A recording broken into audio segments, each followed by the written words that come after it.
Hello, friends. Thank you for joining me for another bonus episode in this series in which I'm sharing our family's experiences in the last year of our daughter Hannah's life, which spanned from February 2008 through February 2009. My desire is to process through the events of those 12 months with a perspective that 16 years has brought, and to point people to hope in Jesus along the way.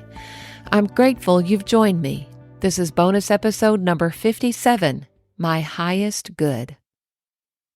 I thought I'd share a little more from Joni Eareckson Tada in today's episode. For those of you who don't know her story, Joni broke her neck in a diving accident in 1967 at the age of 18 and became a quadriplegic. She published an autobiography in 1976 when I was 11 years old, and it quickly became one of my favorite books. I think one reason why I liked it so much is because she was brutally honest about her bouts of anger and depression following her accident, even contemplating suicide at times. Over time, though, she turned back to the Lord, and she has been a powerful witness for Him for many, many years now. Joni is now 74 years old and has battled breast cancer along with enduring, chronic, jaw-splitting, her words, pain. Yet she still continues to serve the Lord with all her might from her wheelchair.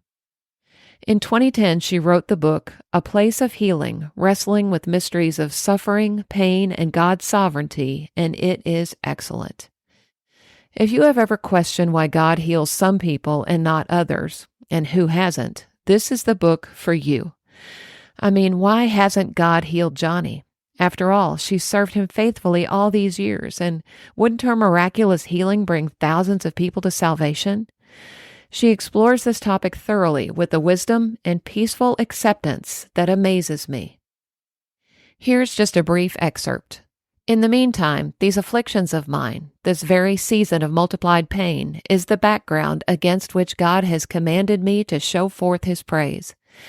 It's also that thing I am to reckon as good and acceptable and perfect, according to Romans 12. God bids me that I not only seek to accept it, but to embrace it, knowing full well that somewhere way deep down, in a secret place I have yet to see, lies my highest good. Yes, I pray that my pain might be removed, that it might cease, but more so I pray for the strength to bear it, the grace to benefit from it, and the devotion to offer it up to God as a sacrifice of praise. This book also gives reassurance for those of us who have lost loved ones to devastating illnesses like cancer.